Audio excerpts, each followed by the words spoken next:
이재명 대통령이 오는 6월 24일에서 25일 네덜란드에서 개최되는 나토 정상회의에 끝내 불참하기로 최종 결정하였습니다. 이는 대통령 취임 이후 사실상 첫 본격적인 서방 안보 연대 정상무대에 직접 모습을 드러낼 기회였다는 점에서 외교적 안보적 상징성과 실익이 매우 큰 회의임에도 불구하고 그 책임 있는 자리를 회피한 결정으로 받아들여지고 있습니다. 이재명 대통령실은 중동의 지정학적 리스크, 특히 미국의 이란 핵시설 정밀 타격 이후 호르무즈 해협 봉쇄 가능성과 그로 인한 유가 급등, 환율 변동 등 경제적 충격 가능성을 이유로 내세웠습니다. 그러나 이는 외교 무대에서 한국의 존재감을 적극적으로 드러내야 할 중요한 시점에 불안정한 국제정세를 빌미로 책임을 회피한 것으로 해석될 여지가 충분합니다.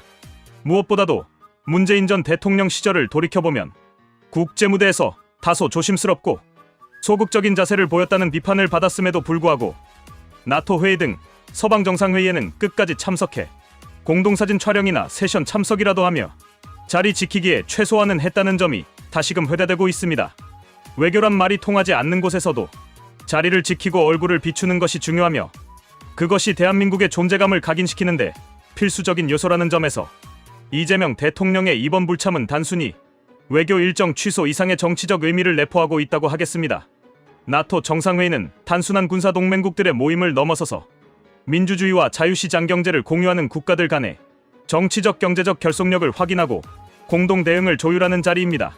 대한민국은 비회원국이지만 2022년부터 계속 초청국 자격으로 참여해왔고 이 흐름은 전임 윤석열 정부에서도 글로벌 중추국가로서의 외교 비전을 실현하는 핵심 무대로 여겨졌습니다. 특히 러시아의 우크라이나 침공 이후 국제 질서의 급격한 변화 속에서 한국이 단순히 경제 대국에 머물지 않고 자유진영의 안보 파트너로서의 역할을 명확히 하고 있다는 점에서 나토 회의 참석은 대한민국의 전략적 위상을 강화하는 중요한 계기였습니다. 이처럼 중요한 외교 무대에 불참하게 된 이번 결정은 국내 정세나 국제 불안정성을 고려하더라도 납득하기 어렵습니다. 더욱이 이번 회의는 단순한 상징적 참석을 넘어 북대서양 지역뿐 아니라 인도태평양 전략의 연장선에서 한국, 일본, 호주, 뉴질랜드 등 아시아 4개국이 나토와 협력 방안을 구체화하는 논의의 장이 될 예정이었습니다.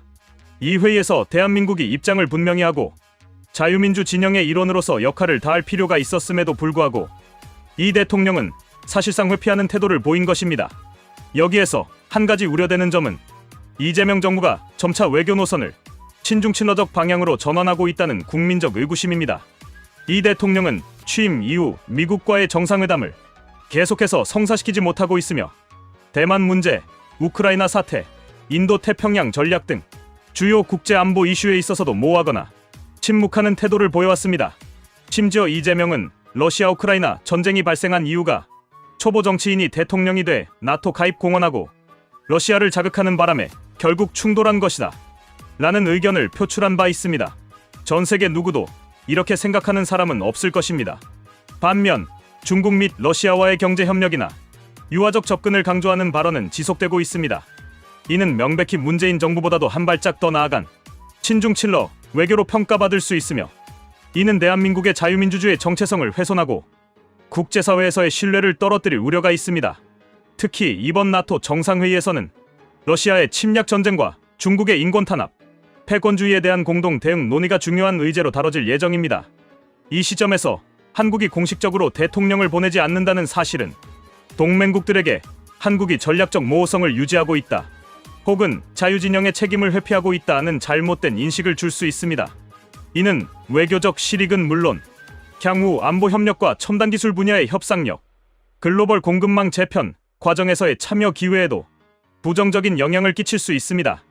더불어 이재명 대통령의 외교 운영 전반에서 나타나는 가장 심각한 문제는 즉흥성과 결정의 무게를 감당하지 않는 태도입니다. 대통령이 출국을 불과 이틀 앞두고 정상회의 참석 여부를 최종 보류하거나 번복한다는 것은 대통령실의 정책 조율 능력에 심각한 의문을 제기합니다. 외교는 국내 정쟁과 달리 선제적 조율과 예측 가능한 메시지가 생명입니다.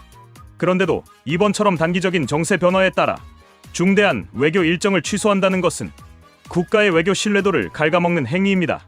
국내 경제 상황이 어렵고 국제 유가와 환율 등 민생에 직결된 사안이 중요하다는 점은 부정할 수 없습니다. 그러나 대통령 한 사람이 국내에 머문다고 해서 국제 유가가 잡히거나 환율이 안정되는 것도 아니며 오히려 외교 무대에서 국제 공조를 강화함으로써 안정성을 확보해야 할 시점에 국내 정치적 부담만을 고려한 듯한 결정은 근시안적입니다. 이재명 정부는 이제라도 현실을 직시해야 합니다. 국제사회는 한국의 선택과 태도를 면밀히 주시하고 있으며 대한민국은 더 이상 작은 나라가 아니라 세계 10위권 경제대국, 안보 및 첨단 기술 분야에서 핵심 파트너로 인정받는 국가입니다.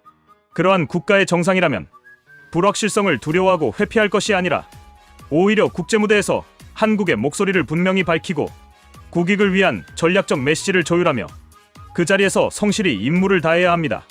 이 대통령은 더 이상 변명으로 일관하지 말고 외교를 정쟁의 연장선으로 보는 편협한 시각에서 벗어나 국제사회가 요구하는 책임 있는 지도자의 모습을 보여야 할 것입니다.